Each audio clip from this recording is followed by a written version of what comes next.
आप आ गए हैं अपने फेवरेट चैनल पर रैंक अप विद रिया के साथ। बच्चों, आज मैं आपसे एक सवाल पूछना चाहती हूँ, एक बहुत सिंपल सा सवाल। क्या तुम्हारा कोई ऐसा दोस्त है जो बिना एक लफ्ज़ के तुम्हारे दर्द समझ ले? कोई वॉइस नोट नहीं, कोई डीएम नहीं, सिर्फ एक नज़र और दोनों को पता चल जाए कि दिल में क्या चल रहा है। ओके, आज हम ऐसे ही दो दोस्त की कहानी पढ़ेंगे जो बैल हैं बैल, हीरा और मोती। कौन? हीरा और मोती।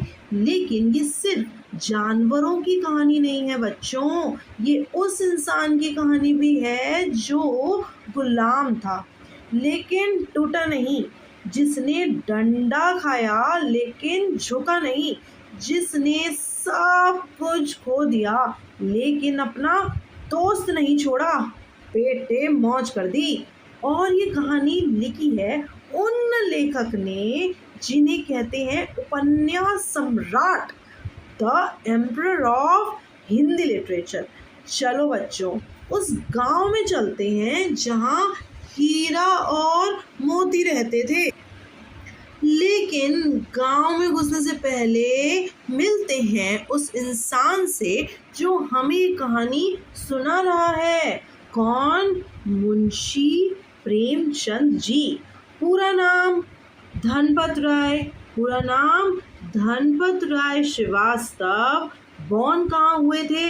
Lamhi village, Varanasi, UP. Year 1880।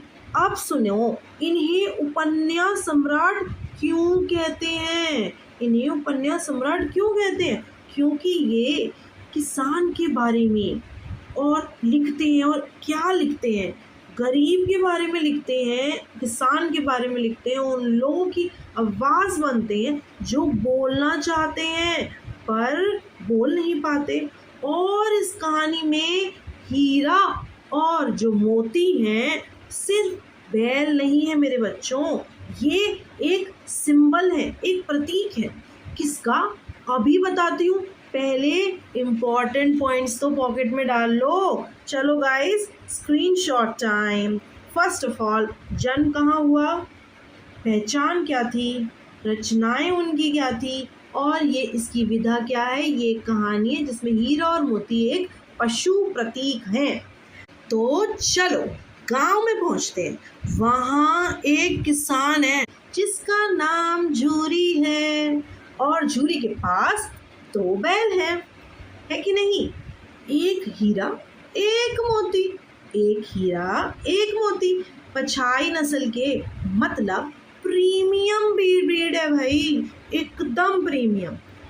सुंदर, सुडौल, मतलब एकदम फिट एंड फाइन। और चौकस भी हैं, अलर्ट एंड होशियार। ये दोनों यार बिल्कुल एक जान दो जिस्म थे। साथ खाते थे, साथ खेलते थे, एक दूसरे को चाटते थे, सूंघते थे और मज़े करते थे। क्यों? वो भी प्यार प्यार में। धौल धप्पा हो जाता था। धौल धप्पा मतलब थोड़ी सी पिटाई, थोड़ी सी मस्ती, बिल्कुल भाई भाई जैसे। और सबसे अमेजिंग बात, आंखों ही आंखों में बातें कर लेते थे भाई। आंखों ही आंखों में ये इतनी बातें कर लेते थे कि एक नज़र और दोनों को सब पता चल जाता। वाह भाई वाह। बच्चों, आज के टाइम पे हम जो दोस्त हैं वो 10 voice notes, 3 miss calls and एक फुल पैराग्राफ लिखने के बाद भी अपनी कन्वर्जेशन को समझ नहीं पाते थे। ये लोगों को देखो, फुल कन्वर्जेशन कंप्लीट कर लेते थे आंखों ही आंखों में। सीरियसली, इनसे सीखना चाहिए। अब सुनो, प्रेमचंद जी ने ऐसी ही कहानी नहीं लिखी है ये वाली। ये दोस्ती असल में रिप्रेजेंट करती है उन सीधे साधे भारतीय लोगों को जो अपने ही देश में गुलाम थे ब्रिटिश राज के वक्त। सिंपल, भोले, काम करने वाले और फिर भी एकता में बिल्कुल मजबूत। बिल्कुल इसी स्टोरी की तरह अब एग्जाम के एपिसोड देख लेंगे मेरे बच्चे। हीरा और मोती की मित्रता के अगर लक्षण आएंगे, जो एक एग्जाम फेवरेट बहुत अच्छा क्वेश्चन है, तो आप 3 लक्षण लिखेंगे जो आपको ऊपर बता दिए गए हैं। 3 मार्क्स 3 लक्षण, इस स्लाइड का स्क्रीनशॉट ले लीजिएगा। तो एक दिन क्या हुआ, हमारे चूरी ने सोचा ससुराल में खेत का काम है, दोनों बैल भेज देता हूँ। और बच्चों, बिना इन दोनों से पूछे झूरी ने इन्हें अपने साला गया को बेच दिया। किसको बेच दिया? अपने साले गया के हाथ सौंप दिया। बेचारे हीरा मोती क्या समझे, भाई मालिक ने बेच दिया हमें, और फिर अड़ गए, सीधा अड़े लगे। गया आगे की धकेलता, दोनों पीछे पीछे जोर लगाते, और गया आगे ढकेलता, दोनों पीछे पीछे जोर लगाते। गया खींचता, दोनों आगे आगे जोर लगाते। घंटों की जंग चलने के बाद किसी तरह सांझ को पहुंचे नए घर में।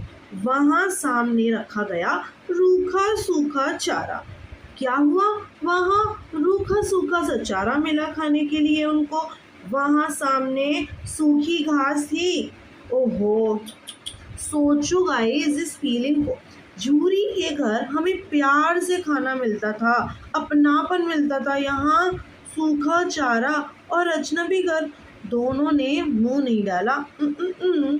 क्योंकि खाना सिर्फ पेट नहीं भरता, घर एक फीलिंग होती है, और वो फीलिंग वहाँ थी ही नहीं। अच्छा, तो एग्जाम के अफसोस के लिए क्या इम्पोर्टेंट है? बैल क्यों अड़े हुए थे? यहाँ पर बैल क्यों अड़े हुए थे? क्योंकि उनको बेच दिया गया था, मालिक ने बेच दिया ये समझकर। ये सही बात है कि नहीं? चारा क्यों नहीं खाया गया? नेक्स्ट क्वेश्चन, अपनेपन का अभाव से। क्या ये 2 क्वेश्चंस क्लियर हैं? Yes ma'am. तो फिर क्या है, आगे बढ़ते हैं। नया घर था, सब कुछ था, लेकिन नया घर उन्हें बेगाना सा लगने लगा। वहाँ मन नहीं लगा उनका, चारे में तो उन्होंने मुंह तक नहीं डाला। धीरे धीरे बच्चों उनको वो बेगाना लगने लगा। बेगाना एक वर्ड है जो बहुत कुछ कह जाता है। बेगाना मतलब पराया, अपना नहीं।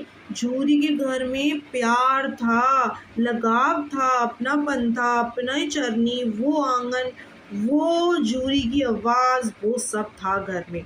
यहाँ सब कुछ था मेरे बच्चे, फिर भी कुछ नहीं था। दोनों ने मुंह नहीं डाला चरने में। और प्रेमचंद जी ने यहाँ एक ब्यूटीफुल सी लाइन कही है, सुनना चाहोगे? पशु भी प्रेम और अपनापन पहचानते हैं। हम इंसान तो बहुत ज़्यादा स्मार्ट होते हैं, है कि नहीं? लेकिन कभी कभी हम वो नहीं समझते जो ये 2 बैल समझते हैं, कि घर जगह नहीं, फीलिंग होती है। अच्छा, तो एग्जाम पॉइंटर्स क्या है?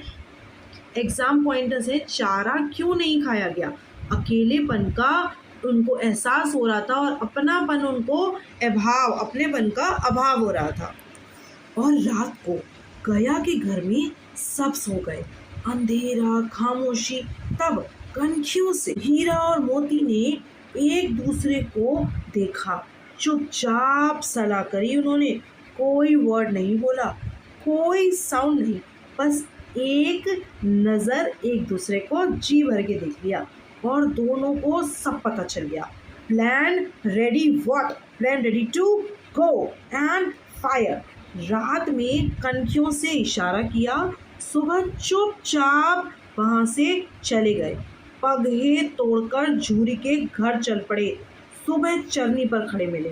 ओ बेटे, पगहा मतलब बंधन की रस्सी तोड़ दी उन लोगों ने, और सीधा भागे, अपने झूरी के पास जाके पहुँचे और घर की तरफ आ गए। सुबह झूरी ने जैसे ही दरवाज़ा खोला, और सामने हीरा और मोती चरनी पे खड़े थे, जैसे कह रहे हो, क्या कह रहे हो? हम वापस आ गए हैं मालिक, घर पे कोई है क्या मालिक? हम वापस आ गए। झूरी गदगद हो गया, बहुत खुश है हमारा झूरी, बहुत खुश है, मतलब बिल्कुल वाह भाव विभोर हो चुका है, ऑलमोस्ट रोने वाला है। बच्चों ने तालियां बजानी स्टार्ट कर दी। स्वागत ऐसा हुआ। और मालकिन क्या कह रही है जरा देखेंगे। उन्होंने मालकिन क्या कह रही है, नमक हराम कहीं के, काम पे गए थे, वहां से भी भाग आए और सूखा चारा डाल दिया। हीरो वापस आया, वेलकम में स्टेल फ्रूट। कुछ चीज़ें कभी नहीं बदलती, लेकिन एक चीज़ नोटिस करो ज़रा। प्रेमचंद जी ने एक इम्पॉर्टेंट फ्रेज यूज़ किया है, वॉट, जो एग्ज़ाम के लिए भी इम्पॉर्टेंट है। आंखें विभोर भरा स्नेह, यानी हम तुमसे प्यार करते हैं, लेकिन ये इनजस्टिस कभी भी बर्दाश्त नहीं करेंगे, ये इनजस्टिस कभी नहीं मानते। यही है इस पूरी कहानी की नींव। इस फ्रेज को याद रखो, एग्जाम के पॉइंट से बहुत इम्पोर्टेंट। अगली सुबह क्या हुआ, अगली सुबह गया फिर आ गया। इस बार बहुत मोटी रस्सी थी, डबल सिक्योरिटी करी गई थी। क्या करी गई थी, डबल सिक्योरिटी करी गई थी। और सामने वही रूखा सूखा सा चारा। फिर बच्चों, ये सिर्फ कहानी या खाना नहीं है, ये अपमान था, ये बहुत ही घोर अपमान था इन दोनों का। एक चीज़ नोटिस करो, प्रेमचंद जी ने ये लाइन लिखी है यहाँ पे कि ऐसा अपमान, क्या, कि ऐसा अपमान हीरा और मोती का पहले कभी नहीं हुआ। ये लाइन इम्पॉर्टेंट है। ये बैल अभी तक सब सह रहे थे, लेकिन अब एक लाइन क्रॉस हो चुकी है, एक डिग्निटी थी जो तोड़ दी गई है और यहाँ से सब बदल चुका है। याद रखेंगे एग्जाम के लिए, मोटी रस्सी, सूखा चारा अत्याचार की शुरुआत के बारे में बताता है और यहीं से कहानी का एक टर्निंग पॉइंट स्टार्ट होता है।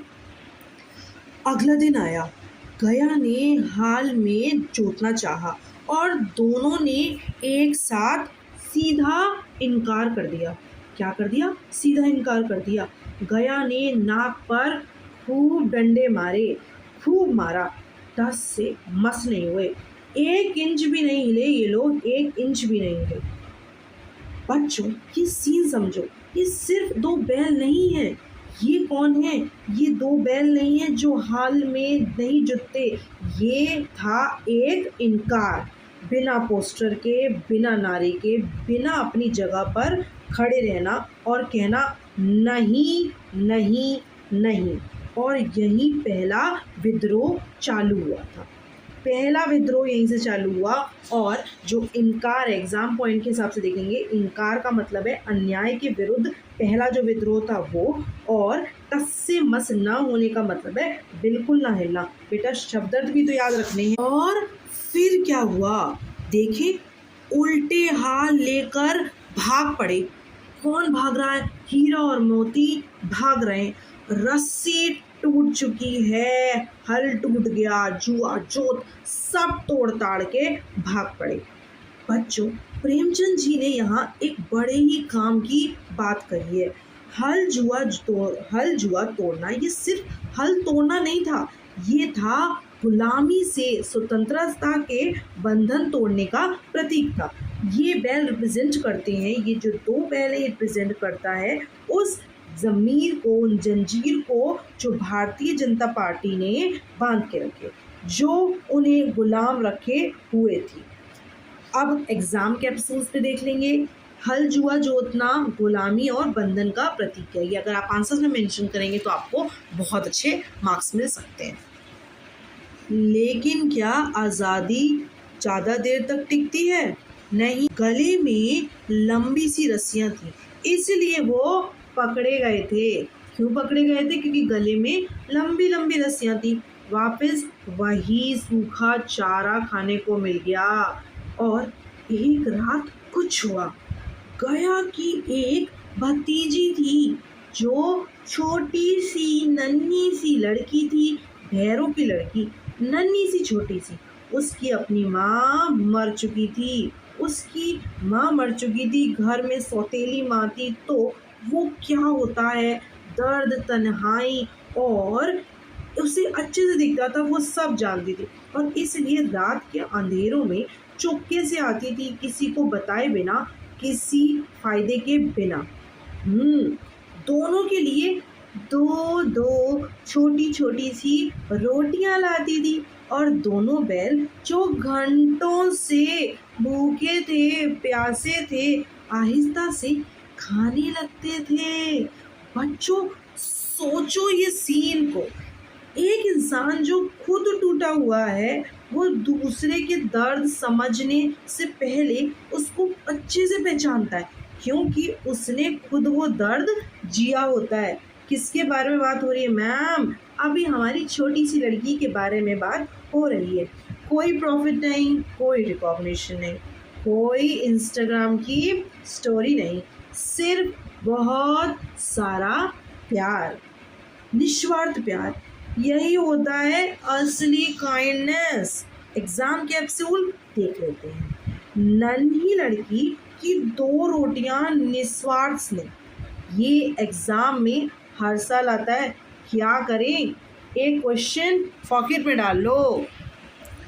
नन्ही लड़की ने एक रात रस्सियां खोल दी और दोनों कौन भागे, राह भटके, एक बड़े मैदान में जाकर पहुंचे। मटर का खेत था भाई साहब, लबालब मटर भरे थे। उसमें घुस गए, जी भर के दावत हुई उनकी। ऊंचा उछल कूद कर रहे थे, मस्ती करी। खुला आसमान था। दिख रहा है क्या आपको खुला आसमान? फ्रीडम। और तभी तभी धरती कांपी, थर थर थर थर थर थर थर थर। एक चीज ऐसी कि सामने आ गई। क्या था वो? एक विशाल सा सांड। Oh my God! बड़ा, काला, तेज सींग वाला। ओ बेटे, बहुत ही हालत खराब है। उस मैदान का बॉस, अकेला, जो चाहे करो, डरता नहीं था किसी से। दोनों एक सेकंड के लिए रुक गए। दोनों के दोनों रुक गए, पर मैम इसमें तो 3 है। कोई बात नहीं, संभाल लो। दोनों एक सेकंड के लिए रुक गए। मुकाबला कैसे करें इसका मुकाबला कैसे करें? एग्जाम कैप्सूल क्या है? भागते हुए नन्ही लड़की की भूमिका है। 2 अंक पक्के हैं इस चीज के कि नन्ही सी लड़की, एक लड़की ने रस्सियां खोली और तभी वो दोनों भाग गए। इस सीक्वेंस को जरूर याद रखेंगे मेरे प्यारे से बच्चों। आगे सुनो। एक सेकंड भी नहीं सोचा, हीरा ने आगे का प्लान बना लिया। मुझे लगता है मोटू पतलू का पतलू यही है। मोटी मिलकर उन्होंने मोटी सी रस्सी जो थी वो मिलकर करेंगे। चलो मोती, क्या करेंगे? तू आगे से वार कर, मैं पीछे से जाता हूँ। ओहो, लड़ाई होने वाली है, क्या तुम तैयार हो? ये था रणनीति, ये एक स्ट्रेटजी थी और टीम वर्क और प्लानिंग थी कि वो कैसे आक्रमण करेंगे। और यहाँ है इस कहानी की प्रमुख शिक्षिका। एकता में बल है। क्या है बच्चे मेरे? एकता में बल है। अकेले दोनों हार जाते। हाँ कि नहीं? सही बात है। मिलके दोनों ने जीत हासिल कर ली, है ना? एकता में बल है, ये हमारी कहानी का एग्जाम पॉइंटर है। और फिर शुरू हुआ मुकाबला। क्या तुम तैयार हो? सांड हीरा पर सींग चलाता। सांड जैसे हीरा पर सींग चलाता, मोती पीछे से पेट में सींग घुसा देता। सांड मोती को क्या करता? सांड मोती पर जैसे ही जाता, हीरा आगे से वार कर देता। सांड परेशान। सांड जो था वो थक रहा है। सांड को 2-2 शत्रुओं को एक साथ हैंडल करने की आदत नहीं है। अंत में बेदम होकर सांड गिर पड़ा। दुश्मन आगे जीते। दोनों मिलके जो स्ट्रेटजी बनाई वही। इसीलिए हम लोग यहाँ पे भी कुछ स्ट्रेटजीज देखते हैं। एग्जाम पॉइंटर्स देख लें। 2 शत्रुओं में लड़ने की साथ में एक साथ होके जो उन्होंने लड़े हैं उससे ही उनकी जीत हुई है, राइट? तो ऐसे क्यों याद करेंगे? 2-2 शत्रुओं से लड़ने की आदत नहीं थी। एग्जैक्ट कोट करो। एग्जाम्स में फ्रेज चाहिए एकदम एक्सट्रैक्ट। तो नंबर पॉकेट में आ चुके हैं। और जीते हुए दोनों ने क्या किया? गिरे हुए दुश्मन पर दौड़े या और उसे मारा? बताओ। नहीं, उसे छोड़ दिया और उस पर दया दिखाई। यही है भारतीय संस्कृति की उदारता। गिरे हुए दुश्मन को मारो नहीं, उसे छोड़ दो, उसे फ्री कर दो। लेकिन इस जीत का नशा ज्यादा देर तक नहीं चला। मोती भागते हुए विजय के नशे में मोती मटर के खेत में घुस पड़ा। हीरा जो था वहां भी उसके साथ साथ गया। और कौन पकड़ा गया? ये दोनों पकड़े गए और इन्हें कांजी हाउस में सौंप दिया गया था। क्या हुआ? पकड़े गए। और इस बार कांजी हाउस में ये क्या होता है मैम? बच्चों ये वर्ड याद रख लो। कांजी हाउस एक तरह का सरकारी बाड़ा होता है जहाँ पकड़े गए पशुओं को बंद कर दिया जाता है। 1 हफ्ते तक खाना कुछ नहीं, दिन में सिर्फ एक बार पानी मिलेगा बस। भैंसे, बकरियां और घोड़े सब मुर्दे जैसे पड़े रहते थे। तथरियां निकल आई थी, मतलब हड्डियां निकल आई थी उनकी। देखने में लगा भूखे इतने की दीवार की मिट्टी चाटने लगे। और प्रेमचंद जी कह रहे हैं कांजी हाउस क्या होता है भाई? कांजी हाउस होता है गुलामी की जेल। सही बात है ना? गुलामी की जेल का प्रतीक है। ये वो जगह है जहां ब्रिटिश राज की सरकार ने भारतीय जनता को रखा था, भूखे, थके, टूटे हुए। एग्जाम पॉइंटर क्या है? कांजी हाउस जो है वो स्वतंत्रता का प्रतीक है, वो परतंत्रता का प्रतीक है, गुलामी का प्रतीक है, स्वतंत्रता का नहीं, कि जेल का प्रतीक है। बोर्ड एग्जाम में डायरेक्ट पूछा जाएगा तो इसको रट्टा मार लो। क्या करना है? इसको रट्टा मार लो। आगे बढ़े बच्चों। लेकिन हीरा के अंदर एक आग थी, एक अलग आग थी। रात को नुकीले सींगों से क्या किया उसने? कच्ची सी जो दीवार थी उसको मार मार कर तोड़ दिया उसने। कच्ची सी दीवार को तोड़ दिया, मिट्टी गिरने लगी। चौकीदार उठ गया, डंडे मारे, बहुत डंडे मारे। मोती को एक रस्सी से बांध दिया। लेकिन हीरा ने जो कहा, बच्चों ये लाइन याद रखो जिंदगी भर। रुको जरा सुनेंगे। दीवार गिरती है तो कई जाने आजाद हो जाएंगी। क्या? दीवार गिरती है तो कई जाने अब आजाद हो जाती हैं। ये बात बहुत ध्यान से सुनेंगे। अपने लिए नहीं, सिर्फ अपने लिए नहीं था वो वहाँ वो बल्कि उन सब के लिए था, उन सब के लिए लड़ रहा था। जो भैंसे थी, जो बकरियां थी, जो घोड़े थे, उन सब के लिए, जो सब मुर्दे बनकर वहाँ पर पड़े हुए थे बस। हाँ या ना? यही होता है असली नेतृत्व, जब तुम अपना दर्द भूलकर दूसरों की जिंदगी के बारे में सोचो। यस, अब हम एग्जाम पॉइंट्स के बारे में देखेंगे। कई जाने आजाद हो जाती हैं। हीरा का कथन मोती भी जुड़ गया। क्या करने में? 2 घंटे की मेहनत, आधी दीवार गिरा दी दोनों ने मिलके। दोनों ने, आप देख रहे हो, आधी दीवार गिरा दी मिलके। फिर क्या हुआ? घोड़ियां भाग गई, यहाँ से बकरियां भी भाग गईं। सिर्फ और सिर्फ गधे रह गए। भैंसे भी भाग गए।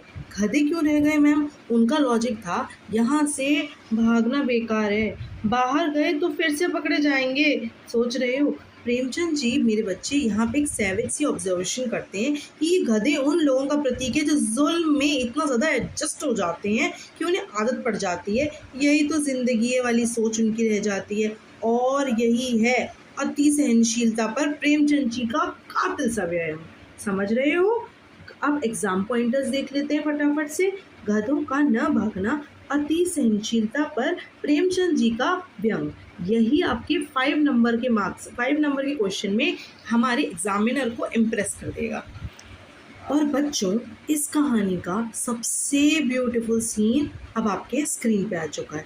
हीरा रस्सी से बंधा था, भाग नहीं सकता था, पर मोती फ्री था। उसने मोती को कहा, तू भाग जा, जल्दी से भाग जा तू फटाफट। अच्छा मोती तुम भाग जाओ वरना कल तुम खूब पिटोगे। कोई मतलब नहीं यार रुकने का, तू भाग जा यहाँ से। क्यों नहीं भाग रहा तू? वरना तुझे बहुत मारा जाएगा। मोती का जवाब जरा सुन के जाओगे। हाँ हाँ, विपत्ति में तुम्हें छोड़कर कैसे जाऊं, ये इम्पोर्टेंट भी है और एग्जामिनर का फेवरेट भी है, तो याद रखेंगे। और वो वहाँ वहीं पर सो गया। और अगले दिन क्या हुआ, सुबह कर्मचारियों ने मोती को खूब पीटा और उसकी मरम्मत की। प्रेमचंद जी का एक विंटेज से सरकाज़्म है यहाँ पे, मरम्मत का मतलब है यहाँ पे पिटाई करी गई है। लेकिन मोती वहाँ से गया नहीं, वहीं सोया रहा। सोचो आजकल के टाइम में क्या कोई मुश्किल के में आपका फ़ोन उठाता है? सनी डेज़ में सब दोस्त होते हैं, बहुत हैप्पी होते हो तब सब आपके दोस्त होते हैं, इंस्टाग्राम में भी साथ होते हैं, बर्थडे में आपको याद करते हैं। लेकिन जब लाइफ एक्चुअली में मुश्किल हो जाती है तब तुम बंद हो, पकड़े हो, रास्ते में हो, तब आपका एक कॉल पिक नहीं होता। वहीं पर हमारा जो मोती है वो अपने फ्रेंडशिप का एग्जाम्पल देते हुए, एग्जाम्पल सेट करते हुए वहीं पर सोया रहा। समझ रहे हो ना guys? Yes ma'am, yes ma'am. ज़रा देखेंगे एग्जाम पॉइंटर्स क्या हैं। मोती का वाक्य है, सच्ची मित्रता का जो परिभाषा दी गई है, कौन सी वाली लाइन कि विपत्ति में तुम्हें छोड़कर कहाँ जाऊँ, एग्जामिनर का फेवरेट है, तो अच्छे से याद रखेंगे। अब आगे सुनो क्या हुआ। अब इस कहानी में एक नया मोड़ आ गया। एक हफ्ते बाद नीलामी थी और हीरा मोती वहीं बंधे थे। बच्चों, ये कहानी का सबसे करुण क्षण है, तो सीट बेल्ट बांध के बैठना। हुआ क्या, दोनों के दोनों कमज़ोर हो चुके, दोनों की ठिठरियाँ निकल आई थी। मतलब उनकी बॉडी में सिर्फ हड्डियां दिख रही थी और खाने को ऑब्वियसली कुछ मिल नहीं रहा है, तो यही होगा। दोनों के उस समय क्या हुआ, एक आदमी आया, क्योंकि कोई भी उन्हें खरीदने को तैयार नहीं था। एक आदमी आया दड़ियल सा, जो बिल्कुल खराब किस्म का था। उसने दोनों को कूले में एक उंगली गोद कर देखा, जैसे कि वो मटेरियल हो, वो इंसान ना हो, जैसे क्वालिटी चेक कर रहा हो चीज़ की। दोनों कांप उठे, बहुत ज़्यादा डरे हुए हैं दोनों कि ये इंसान उनके संग क्या करने वाला है। कसाई था, वो ले गया उनको। और कसाई कौन था? है सिर्फ एक इंसान नहीं, वो था उस सिस्टम के बारे में यहाँ बताई जा रही है जो कमज़ोर लोगों को यूज़ करो और तोड़ दो और ख़त्म कर दो वाला सीन है। ये हमारे राइटर बोलना चाह रहे हैं।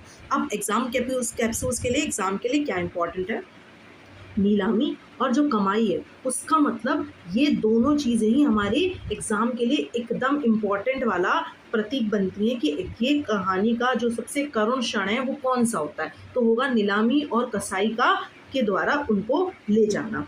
कसाई जो है वो किसके प्रतीक है, याद रखेंगे, कसाई यहाँ पर जो है शोषण के प्रतीक है। फिर क्या था, कसाई के साथ चल दिए दोनों, अपने भाग्य को कोसते हुए कि हे भगवान क्या होगा मेरा, मतलब खुद को बुरा भला कहते कहते वो कसाई के साथ चल दिए आगे। आगे क्या हुआ, राह में गांव के दूसरे गाय बैल उनको दिख रहे थे और वो खुश थे, मस्त थे, आज़ाद थे, चिल्ड आउट थे बहुत ज़्यादा। और हीरा मोती ने सोचा कि कितने ज़्यादा स्वार्थी हैं लोग, हमारी विपत्ति में चिंता नहीं है इन्हें हमारी। बच्चों, प्रेमचंद जी यहाँ पर एक बहुत पावरफुल बात कहना चाह रहे हैं कि दुनिया में बहुत लोग होते हैं जो अपनी खुशी में इतने ज़्यादा डूबे हुए होते हैं कि उन्हें दूसरों का दर्द दिखता ही नहीं है। आप समझ रहे हो ये बात? यस मैम, हमें समझ में आ रहा है। तो यहाँ पर एक एग्ज़ाम्स के लिए जो इम्पोर्टेंट चीज़ है वो एक ये पॉइंट है कि दूसरों के दुख से बेखबर समाज पर टिप्पणी करी गई है। और अगर ये क्वेश्चन आता है तो इसको इस एंगल पर ही लेके जाना है और ये एंगल जो है आपको एग्ज़ाम में बहुत अच्छे नंबर देके जाए। फिर क्या था, कसाई के साथ चल दिए दोनों। रास्ते में अभी वो और तभी तुरंत ही एक अलग सा रियलाइजेशन हुआ, ये क्या है, रास्ता जाना पहचाना सा लगने लगा। एक वाव मोमेंट क्रिएट होने वाला है यहाँ पे। ये गली, ये मोड़, ये पेड़, सब कुछ जाना पहचाना सा लग रहा था। झूरी का घर दिख गया उन्हें। और क्या चाहिए जनाब, दुबले कमज़ोर शरीर में इतनी जान आ गई। तेजी से भागते हुए झूरी के दरवाजे पर पहुंचे। झूरी ने देखा उन्हें और जाते ही गले लगा लिया। एकदम इमेजिन कर पा रहे हो ये सीन, मूवी का सीन है भाई। यस, ये दोनों ने उसका हाथ टाइट करके पकड़ लिया, दोनों हाथ को चूमने लगे, चाटने लगे। झूरी के पहचाना सा रास्ता, अब एग्जाम में ये देखेंगे, जो पहचाना सा रास्ता था, ये सिर्फ रास्ता नहीं था, ये एक घर की उम्मीद थी। आप समझ रहे हो, ये घर की उम्मीद की प्रतीक है और यही आप आंसर में लिखेंगे जो एग्जाम पॉइंटर था। मैम जल्दी से आगे बता दो। फिर क्या था, वहाँ पर कसाई भी आ गया। कसाई ने दावा किया, क्या नीलामी में खरीदा है मैंने इन्हें। ज़बरदस्ती ले जाने लगा, खींच के भागते हुए। फिर क्या था, जानते नहीं हो क्या हमारे मोती को? मोती ने सींग चलाया कि वो उसको लगा कि अब तू बेटा देख। कसाई भाग गया वहां से, गांव से दूर तक खड़े खदेड़ा था उसे। समझ रहे हो गाइस, ये मोमेंट होता है। झूरी ने नांद में फटाफट से दोनों के खली भूसा चोकर दाना सब डाल दिया। बहुत खुश था झूरी इन दोनों को देख के। और आप ये देख रहे हो कैसे फिसल पट्टी सा बना दिया है उसको। भाग बेटा भाग। ये कौन है? हमारा कसाई। अच्छा, तो मैम मालकिन का क्या हुआ? मालकिन जो नमक हराम कहती थी उसने भी दोनों के माथे चूम लिए। पूरा गांव उत्सव मना रहा है मेरे भाई, उत्सव का टाइम है गाइस। और आगे मित्रता और साहस। बच्चों ये देखो कि मित्रता और साहस जो है, ये दो चीजें जो होती हैं वो दोनों मिलकर एक एकता का प्रतीक है, एकता और स्वतंत्रता का प्रतीक है। और उसको आप इस बारे में ध्यान से देखेंगे कि जो बैल है हमारी वो जनता के प्रतीक है, कांजी हाउस गुलामी को बताता है, कसाई शोषण को और झूरी का घर स्वतंत्रता को। तो क्या चैप्टर यही खत्म करा है? यस यस, चैप्टर की हैप्पी एंडिंग हो चुकी है। They live happily ever after. तो ज़रा बहुत ज़्यादा इमोशन हो गया ना, फटाफट से एग्जाम पॉइंटर्स देख लेते हैं। Get back to question answers guys. चलो स्क्रीन पर फटाफट से देखेंगे और स्क्रीनशॉट ले लेंगे। और अब हम रैपिड फायर करने वाले हैं, तो रेडी हो जाओ जल्दी से। हो कि नहीं ready? Yes, I know you guys are ready, so yes let's start. लेखक और विधा मुंशी प्रेमचंद। प्रतीकात्मक कहानी क्षितिज पार्ट 1 की थी। ठीक है, आगे बढ़ेंगे। क्या हो रहा है नेक्स्ट में? प्रतीक क्या कौन है इसके? हीरा मोती का मतलब क्या है? परतंत्र, मतलब जो फ्रीडम है वो सीधे साधे भारतीय लोगों के प्रतीक है। आगे गधा सीधापन, सहनशीलता और दैट इज इक्वल टू बुद्धिहीन कहलाया। प्रेमचंद की का ये व्यंग करा गया है। मित्रता जो है वो हमारा, वो किसका प्रतीक है? जरा बता दोगे? बताओ। मित्रता आंखें, साथ खाना, खेलना, चाटना, सूंघना, ये वाली चीज़ है। विद्रोह भरा विद्रोह भरा स्नेह। अपनी स्पीड को स्लो नहीं कर सकते, जल्दी से देखेंगे। विद्रोह भरा स्नेह, पगे तोड़कर झूरी के घर वापस आए थे। नन्ही जो लड़की है, 2 रोटियां, निस्वार्थ स्नेह, एग्जाम फेवरेट है ये। सांड युद्ध जो हुआ था वो मिलकर लड़े और जीते, एकता की शक्ति बताता है। क्या एग्जाम पॉइंट्स आपको जल्दी से क्लियर हो रहे हैं? यस। कांजी हाउस दीवार तोड़ी, स्वतंत्रता की लड़ाई के प्रतीक है। आगे गधे के भागे मतलब गधे जो थे वो नहीं भागे, है ना, गधा ना भागे। क्यों? अति सहनशीलता पर प्रेमचंद का व्यंग कसा गया था, बता चुकी हूँ। अंत में क्या हुआ था? मोती ने कसाई को भगाया, मित्रता और साहस की जीत हुई। ये जो 10 पॉइंट्स हैं ये पक्के हैं, तो इस चैप्टर से कोई भी क्वेश्चन आपको नहीं रोक सकता, ये रिया दीदी की गारंटी है। तो बच्चों चैप्टर का दी एंड हो चुका है। तो एक बार फिर वही पहला वाला सवाल, दोस्त कौन होता है? ज़रा बता दोगे फटाफट से मुझे? दोस्त कौन होता है जो सिर्फ सनी डेज में साथ हो? नो, जो मुश्किल में छोड़ के चला जाए। नहीं बाबा नहीं, वो भी नहीं। जो विपत्ति में भी साथ रहता है, क्या वही होता है दोस्त? हाँ भाई, वही होता है हमारे मोती जैसा। और प्रेमचंद जी की जवाब स्क्रीन पर लिखा है। क्या लिखा है? ज़रा मेरे साथ बोलेंगे। आज़ादी मांगने से नहीं, लड़ने से मिलती है। ये है इस चैप्टर का दिल, है कि नहीं? हाँ बेटा, यही है। अगर हीरा मोती की कहानी ने आज तुम्हारे दिल में को छू लिया है तो लाइक करो और अपने दोस्तों को शेयर करो और सब्सक्राइब करो। बेल आइकन को दबाना बिल्कुल मत भूलना, ताकि हर चैप्टर ऐसे ही कहानी की तरह आपके सामने बनकर जल्दी से आ जाए। और कमेंट करो, ज़रूर बताओ कि हीरा हो तुम या मोती हो, ज़रा अच्छे से बताना सोच के। मिलते हैं अगले चैप्टर में एक और कहानी के साथ। तब तक keep learning, keep rising, rank up करते रहो with Riya. Bye bye, take care, make your parents proud, my dear champions.